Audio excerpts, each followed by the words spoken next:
Well, look, actually enrollment continues to increase.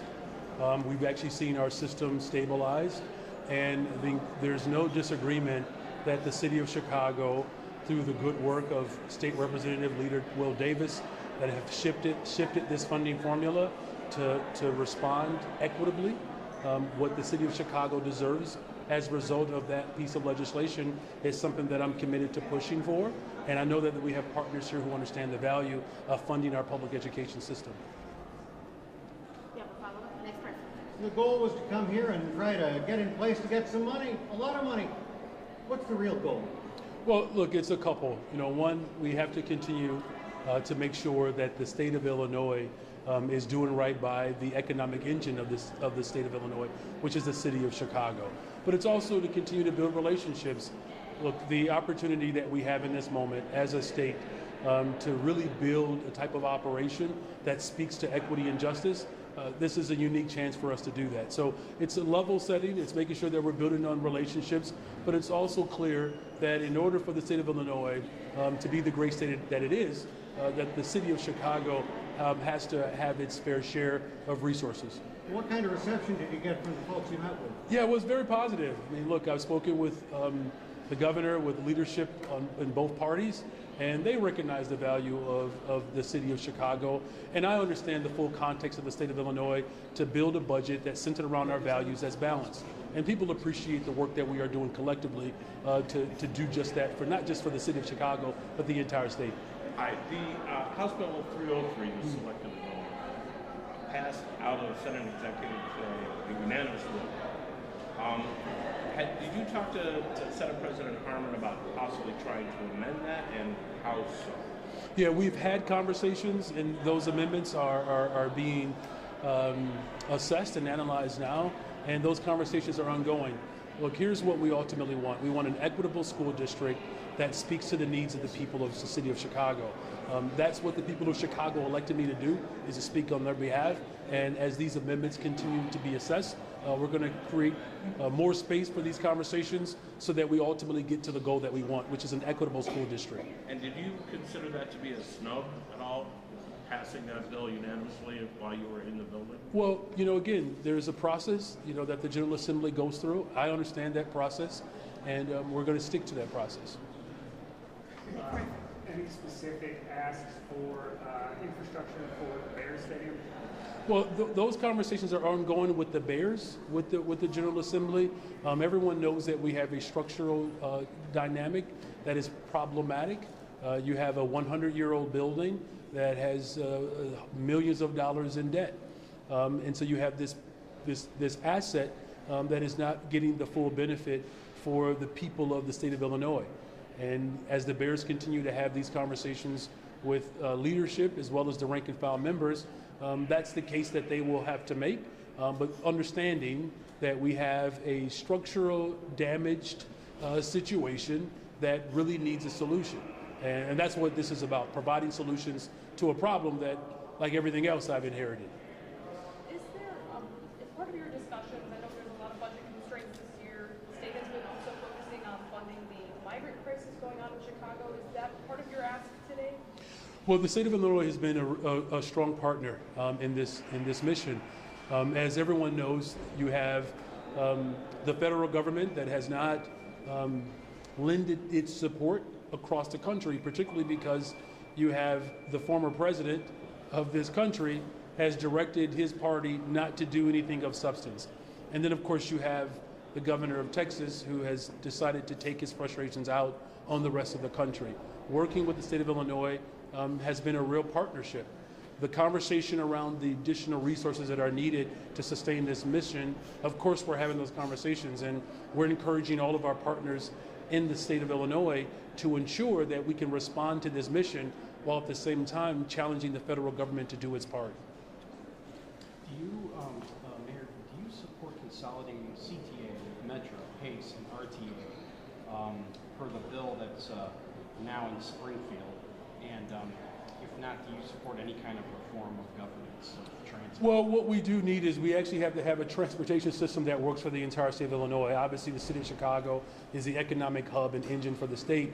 And, I'm working hard to make sure that our transportation system in Chicago increases ridership, which that's happening, hiring more people, which we're doing, and then creating better streets for better streets for buses. That's infrastructure to make sure that buses can flow. That's also sidewalk repair, bus-only lanes. As far as this particular piece of legislation, quite frankly, I haven't had a chance to really dig into it. But the real goal is to make sure that public transportation works for everyone. How do you plan to address the fiscal cliff? That is a challenge. No, that's a fair challenge. We have these fiscal cliffs, whether it's the transportation system, our public education system. The bottom line is that the people of the state of Illinois, and particularly those in Chicago, need a system that is reliable, one that's affordable, and one that's accessible. And there has to be real substantive conversations around how we generate the necessary revenue to respond to the demands that people have for public transportation. Okay, can we get back on checklist right here? Yep. Please, sir. Oh, I was just going to say, your PIC2 head RTA, the Reverend Ackery, today in his confirmation hearing said that this was the first he was hearing of that structural deficit of over $700 million. When you were selecting him, what kind of experience in the transit transit did you look for, and do you think that he's going to pick more of that up as he? Well, it's lived experience. The people who are closest to the challenges that we have must be a part of the decision-making process. Look, these systems have been designed to focus primarily on those who have more of a sort of corporate response to the world. My approach is to ensure that everyday people who rely upon these systems are at the table to help make decisions around how we build a system that works for everyone. And does that kind of comment instill confidence in state lawmakers as you're down here asking for more money for the city, for RTA, for all sorts of things? Well, again, people who are closest to the problem can tell you that right now we don't have a reliable, affordable system that speaks to the needs that people have. We have working people who are trying to get to and from their spaces. The type of congestion that we are experiencing in the city of Chicago is one that has to be addressed. And again, I'm putting forth people that have real lived experiences to the challenges that we are experiencing in these particular communities. And I have absolute confidence that his lived experience will help us give a real voice to those families. Hi, Mayor, how are you? Good, thank you. Obviously, we know you're asking for CPS money, but can you also just tell us what other things you were asking for money for? I just want to make sure that I have it. Yeah, of course. So look, we have received a significant investment from the federal government with the leadership of our two senators around lead service line replacement. There are some statutory dynamics that could shift that frees up more resources and dollars for that. But we're also have a direct ask to ensure that we can move with some expediency around changing these service lines, particularly with providers that support our young people, our child care providers. That's one example. We're also looking for language to be changed with telecommunications that can ultimately help create more revenue for the services that we're providing. There's a domestic hotline that services the entire state of Illinois that with the proper investment, though it's stationed in the city of Chicago, the rest of the state can benefit from. Those are just some examples that we're asking for. Were you able to secure any commitments for support for some of the asks? Well, what I've received is a real commitment that we have to address these issues. Now, as you know, during the budgetary process, this is something that I experienced as the executive of the city of Chicago. There are demands that people have. There are resources that we are dealing with, and just making sure that we appropriate as many dollars to these areas that there is real agreement around that we have to address. It's just a matter of how much. It's just a matter of how much. What did you specifically ask the governor today for his meeting? Well, again, as I said, there's a real commitment from the state of Illinois as we're getting leadership from our senators around lead service line replacement. So there's some real specific demands and asks that we have that can actually help us address that. Again, making sure that we're focusing in on our child care providers. Our young people and babies are most vulnerable when it comes to exposure to lead. And so we want to take out that problem, right? And then there's been some specific asks around, again, how do we generate revenue that ultimately gives us the ability to address the critical needs that people have? Were there any asks for money as this budgetary session wraps up? Oh, absolutely. Look, it's been very clear. Look, the migrant mission that came up earlier as well. The migrant mission that I inherited, as you all know, when I was sworn in a year ago, there were people living on floors in police districts or sleeping on floors, police districts and airports. We've cleared that up. We've saved the taxpayers in the city of Chicago over $200 million. We're going to continue to build an operation that's centered around people's dignity, despite the attack that's coming from the governor of Texas. And there's some real specific asks around those resources to continue our collaborative work from the state, from the county, and of course from the city of Chicago. The governor has put forth, he's made that very clear, it's $182 million. That's his number. Alderperson Jeanette Taylor today said it's the first time in 5 years that members of the Black Caucus had come to Springfield. Do you see this as a reset for yourself? Will you be here more often? Do you want to be more part of this process and a little bit earlier in the budgetary? Well, look, we're at the right time, right? As you all know, you all have been covering Springfield for a very long time. You know when stuff gets done. You know when stuff gets done. So we're down here at the right time. You know, as far as building stronger relationships, that's what I've been doing since I've been in office over the last year. And what you're seeing is a concerted effort from the city of Chicago to ensure the people of Chicago that we are fighting every single day to make sure that the city of Chicago, the economic engine for this state, receives its share in terms of equity and justice. The state generally only appropriates an additional $350 million towards evidence-based funding for schools each year. How do we reach that $1 billion funding increase that you want to reach for CPS? Yeah, well, well, first of all, thank you for acknowledging the work that I was a part of, quite frankly, to help change the funding formula before I was mayor of the city of Chicago. And again, I'm grateful for the leadership, particularly from Representative Will Davis, Leader Davis, who has been a real champion of this issue. Look, there's no secret here. If you want transformation in the state of Illinois, you have to pay for it. It's just that simple. And we know that the conservative estimate of what the city of Chicago deserves is $1.1 billion. We're all working towards that goal.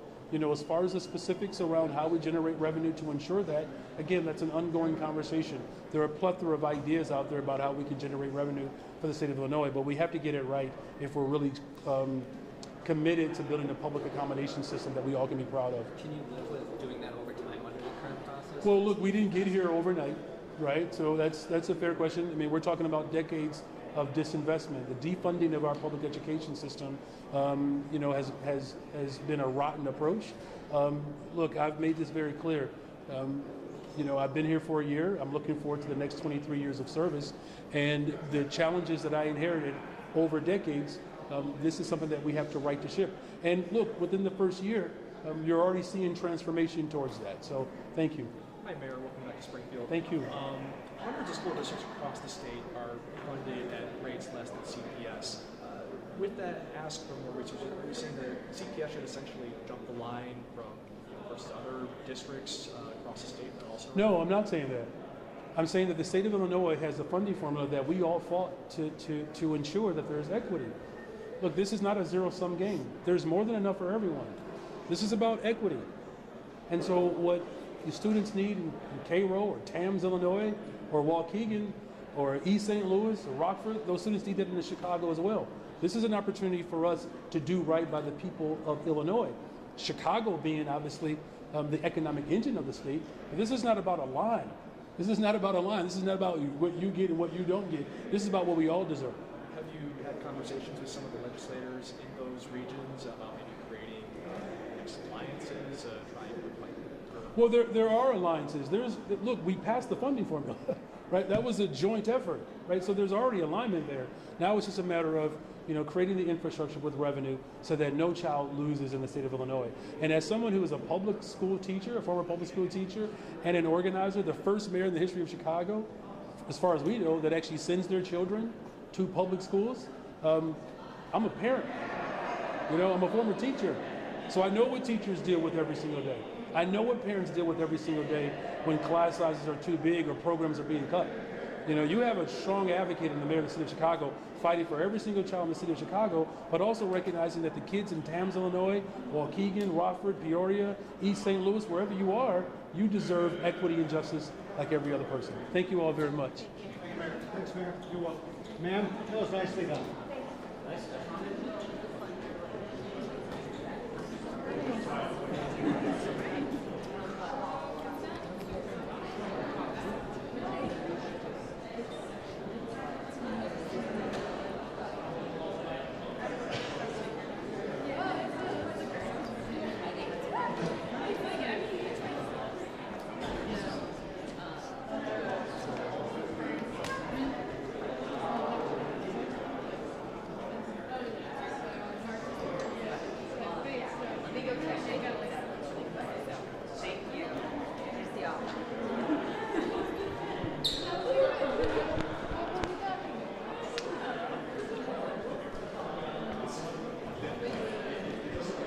Hey, hey.